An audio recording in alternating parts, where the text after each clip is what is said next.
Primeiro, uma observação. É normal, Breno, que não tenha venezuelanos contrários ao regime de Maduro comemorando. Diosdado Cabello ainda continua lá, Vladimir Padrino López continua lá, e o governo não fica muito claro. Isso foi uma resposta de um venezuelano que estava, por acaso, na Venezuela, e eu perguntei, nós entrevistamos, inclusive, no Faroeste Brasileira, Juan Musso, e ele disse, não dá ainda para comemorar absolutamente nada, porque se a gente comemora, corre o risco de ser preso.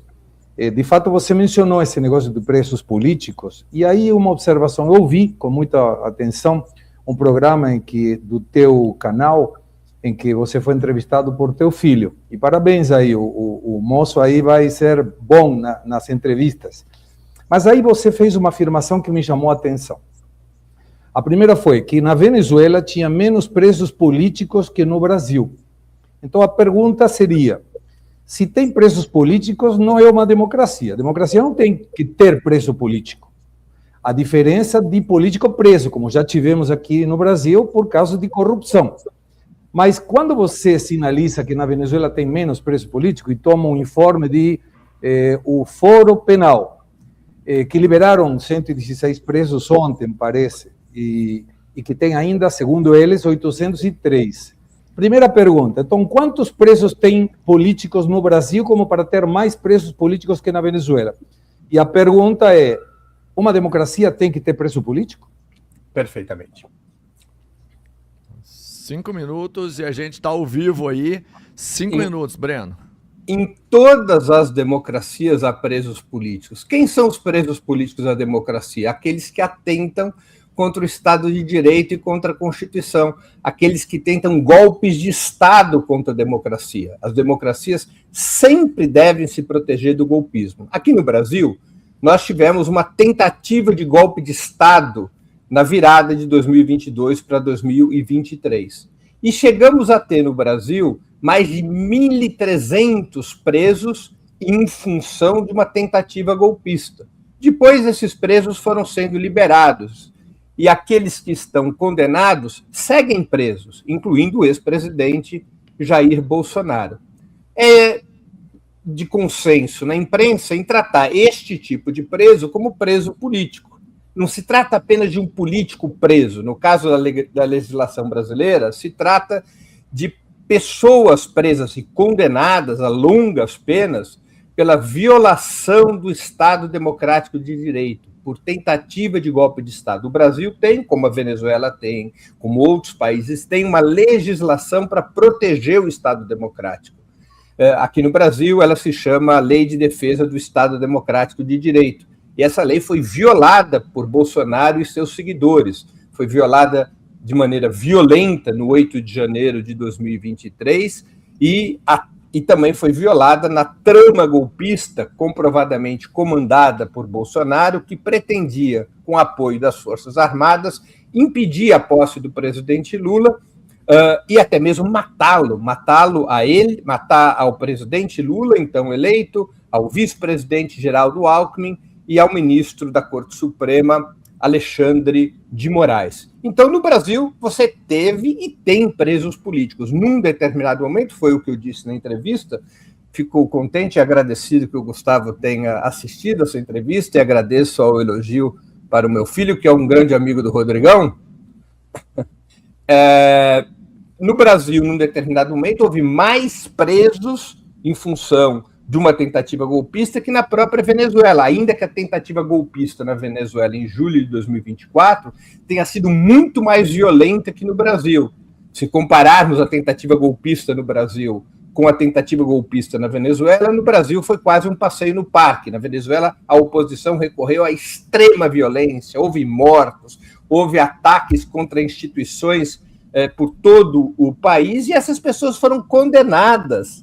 Essas pessoas foram condenadas por recorrerem à violência, à ilegalidade e ao golpismo contra o processo eleitoral.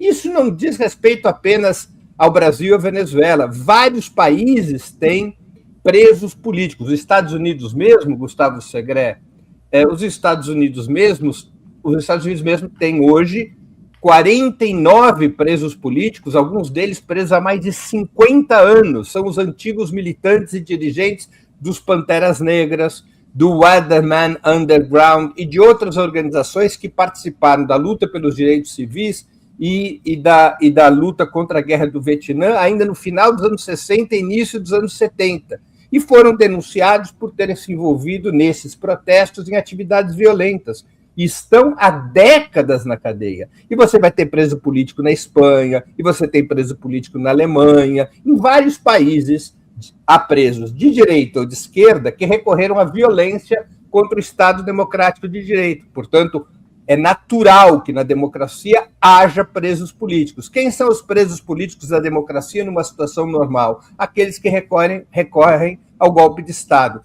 No caso do Brasil, os bolsonaristas. No caso da Venezuela, a extrema-direita liderada por Maria Corina Machado, Leopoldo Lopes e outros indivíduos desse mesmo naipe. Segre, 3 minutos aí, quero ouvir você. Não entro na questão da narrativa ou do pensamento sobre o golpe de Estado. Para mim, não existiu golpe de Estado no dia 8 de janeiro. Posso justificar, inclusive, pela própria história. O primeiro golpe de Estado foi em 509 a.C., quando Lúcio Brutus destitui o Tarquírio. E você observa que, desde aquela época até agora, tinha 3 características no golpe de Estado. Eram masculinos jovens, armas, ostentosamente armas, e um líder a quem assumiria o poder em caso do sucesso do golpe de Estado, destituindo o outro. Teve 2 eventos no Brasil, um em 2017, que pedia a destituição do presidente Temer, queimou 3 ministérios, eram 30 mil manifestantes do MTST, depredaram exatamente igual, pediam a saída do Temer, e nesse momento foi catalogado como uma manifestação política. Se você traz a imagem e coloca no dia 8 de janeiro, não teve muita diferença, mas essa do dia 8 de janeiro foi considerada um golpe de Estado. De qualquer maneira, não entrou no mérito, a esquerda defende isso, a direita não defende isso, obviamente, mas me chama a atenção porque o conceito do preso político, Breno, é um preso por opinião. Não é um preso político quando você tem uma sentença. Aí é um preso judicial. Teve um processo legal e esse processo legal culminou numa sentença. Então não é político. Político, quando pensa diferente, se tem um processo legal, deixa de ser um preso político e passa a ser um criminoso pelo motivo que seja. Então, nesse ponto, temos uma discrepância do conceito.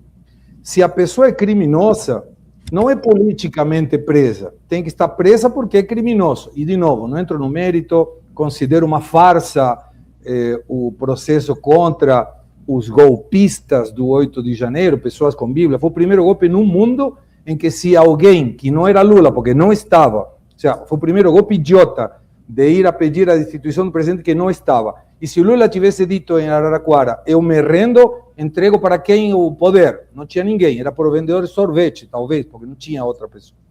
Mas voltando à Venezuela, eu fui convidado a dar uma palestra em Venezuela, há uns 4 anos atrás. E naquele momento me ligaram da Embaixada Argentina, me indicando que não fosse, porque eu corria risco, a minha liberdade corria risco. Eu não tinha manifestado nada, e não era contra o governo do Maduro especificamente. Então, como funciona essa democracia em que eu não posso dar uma palestra porque corro o risco da minha liberdade apenas por pensar diferente? Obrigado, Segre. Breno, sua primeira pergunta, 2 minutos, claro. Se quiser comentar. Antes de fazer a minha pergunta, 2 rápidos comentários. Bolsonaro não está preso por golpe de Estado, mas por tentativa de golpe de Estado, conforme prevê a legislação brasileira.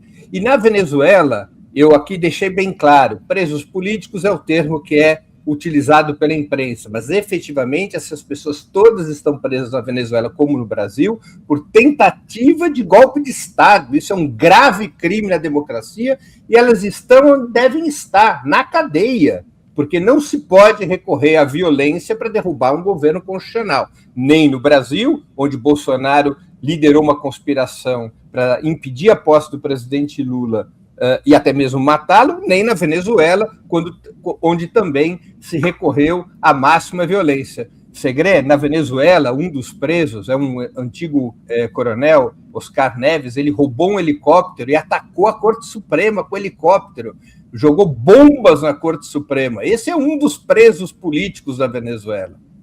É essa oposição de extrema-direita que possui a Venezuela. Aqui no Brasil, aliás, ninguém foi inocentado.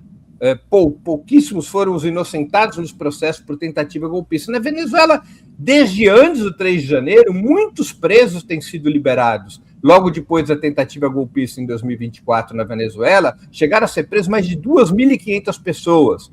Quase todas já foram liberadas, sobraram 600 e poucas que agora estão sendo liberadas porque o governo quer buscar um entendimento nacional, quer buscar um outro ambiente político dentro do país.